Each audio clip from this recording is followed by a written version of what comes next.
Alladzi 'allama bil qalam, kemudian buat legasi yang sifatnya bisa bermanfaat lebih bagi generasi yang berikutnya.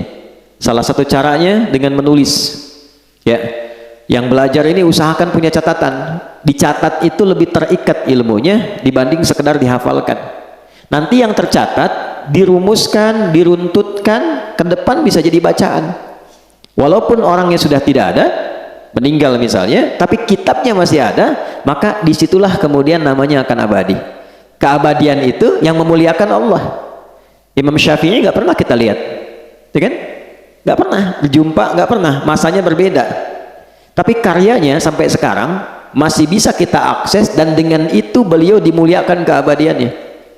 Karena itu orang-orang bijak mengatakan, kalau Anda masih ingin eksis sampai dengan masa depan, maka wariskan ke masa depan itu tulisan-tulisan dari karya kita yang paling baik. Tidak ada yang terbaik kecuali menyampaikan pesan-pesan yang dimuliakan oleh Allah Subhanahu wa taala.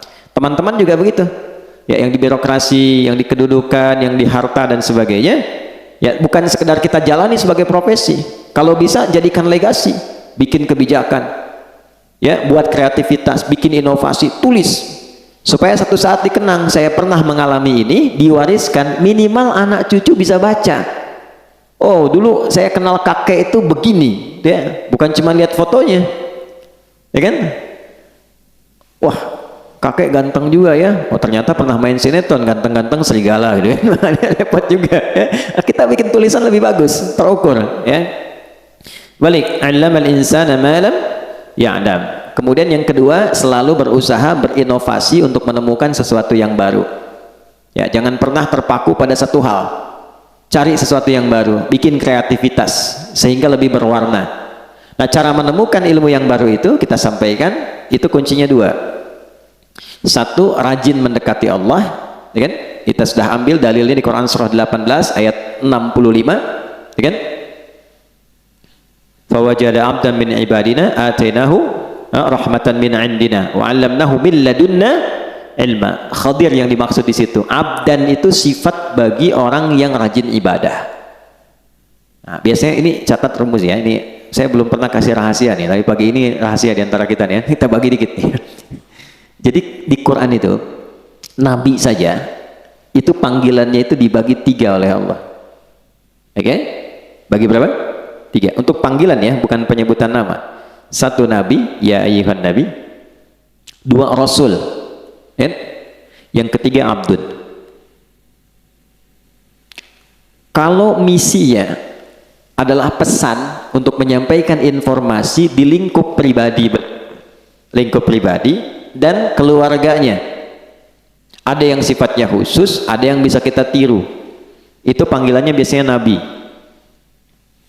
Tapi kalau sifatnya informatif untuk semua, termasuknya semua akses, itu rasul. Jelas? Tapi kalau disebutkan sifat ibadah beliau yang demikian tinggi, itu panggilannya abdun. Menariknya, tidak ada satupun nabi dalam Al-Quran yang disebutkan kata abdun kecuali bersanding dengan keistimewaan. Ya. Pokoknya kalau abdun pasti nikmat, ni'mal abdu innahu, nah, dan seterusnya. Ya.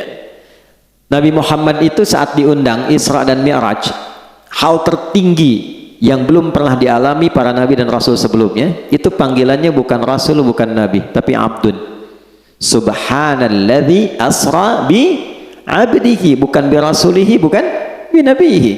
Jadi ternyata Allah naikkan derajat kita itu, ditambah gitu, itu saat kita menghamba. Makanya sering saya katakan, kalau kita rajin sujud menunduk, Allah pasti mengangkat. Tapi kalau orang banyak mengangkat, Allah pasti tundukkan itu. Ya, pasti ditundukkan dengan cara apapun. Nah, jadi termasuk rumus ilmu pengetahuan, kalau ingin ditambah ilmunya, Allah kasih tambahan, maka naikkan status abdunnya. Dan di Quran, amalan seorang abdun itu selalu dibuka dengan iman. Iman dulu, baru amalan, baru jadi hamba. Contoh, sholat itu deklarasi keabdunan kita, penghambaan kita pada Allah. Deklarasi pertamanya dalam sholat. Karena itu kita katakan iyyaka na'budu wa iyyaka Karena ya Allah, kami sekarang menghamba sebagai abdun, kan? Dan kami mohon pertolongan darimu. Itu pertama kali kita katakan dalam sholat. Kalimat sholat itu dibuka dengan iman. Pertama kali di Quran. Al-Baqarah ayat 3, alladzina yu'minuna bil ghaibi wa yuqimunas shalah. Iman dulu baru sholat. Nah, kalau sholat konsisten, imannya diisi bagus, itu persamaannya ilmu diberikan. Di mana ditemukannya? Di Quran surah ke-58 Tarawih semalam, Al-Mujadalah, di ayat yang ke-11. Ya, iman dulu, ya ayyuhalladzina amanu, ya kan? Perhatikan kalimatnya, ya ayyuhalladzina amanu idza qila lakum tafassahu fil majalisi fafsahu yafsahillahu la wa idza qila lakum unshuzu syuzu yarfa'illahu alladzina, iman dulu, amanu minkum walladzina utul ilma darajat. Kalau iman naik, ilmu pasti ditambah, pasti itu ya, itu sudah rumus. Nah, jadi yang pertama kita coba tingkatkan keimanan pada Allah, rajin sholat ya, nanti pasti akan ditemukan hal baru. Yang kedua, ikuti petunjuk Nabi.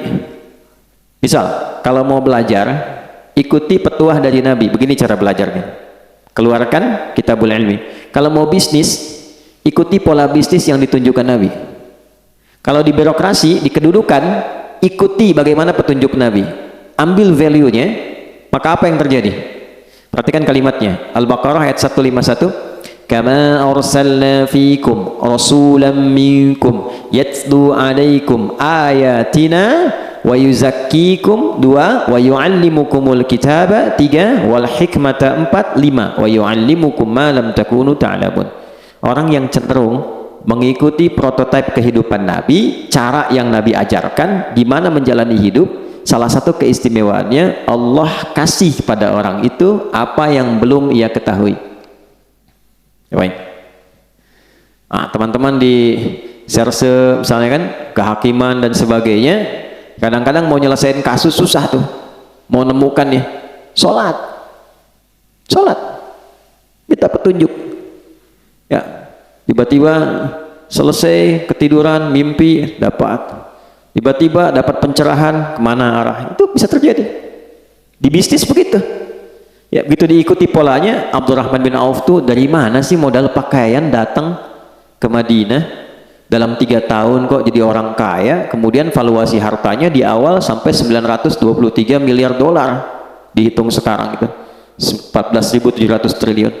Nabi wafat, kita coba riset, itu kurang lebih valuasinya 72.000 triliun ya. Dan termasuk satu di antara 10 orang masuk surga, dan selalu punya kreativitas yang baru yang nggak dikerjakan orang. Orang pilih yang ini, beliau menemukan yang baru. Orang sudah mau deketin yang baru ini, beliau sudah pergi ke kreativitas yang lain.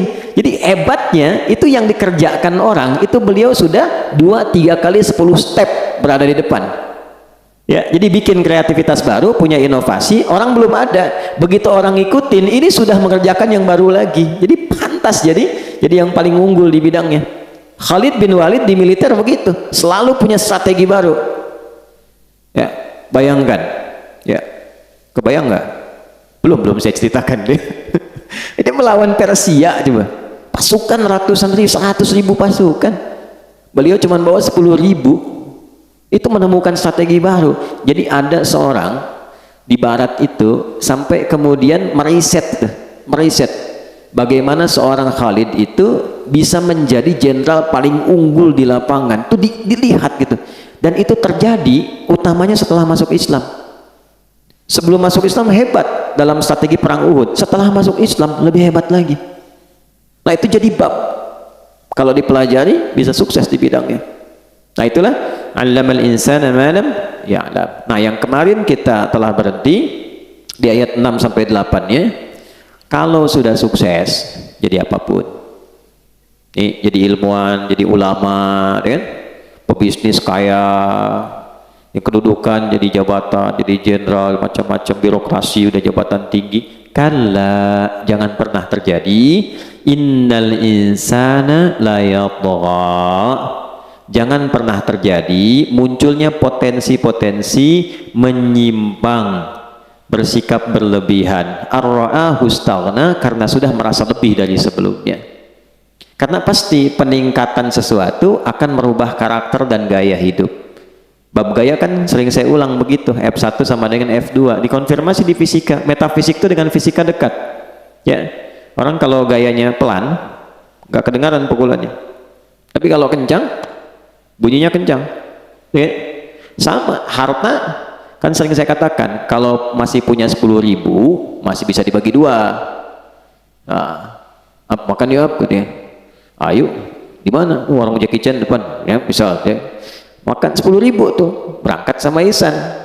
Begitu nyampe sana, Ihsan bilang, aduh saya nggak bawa uang. Tenang, kita bagi dua nih, 10.000 bagi dua. Tapi ketika Mus'ab sudah punya 1 miliar, bisa nggak bagi dua sama Ihsan tuh? Belum tentu, karena sudah berbeda, kualifikasi sudah lain, itu merubah. Jari bawaan sudah beda, wibawa sudah lain, karakter sudah tidak sama. Normal, nggak apa-apa. Quran bilang nggak apa-apa. Yang dijaga itu jangan berlebihan.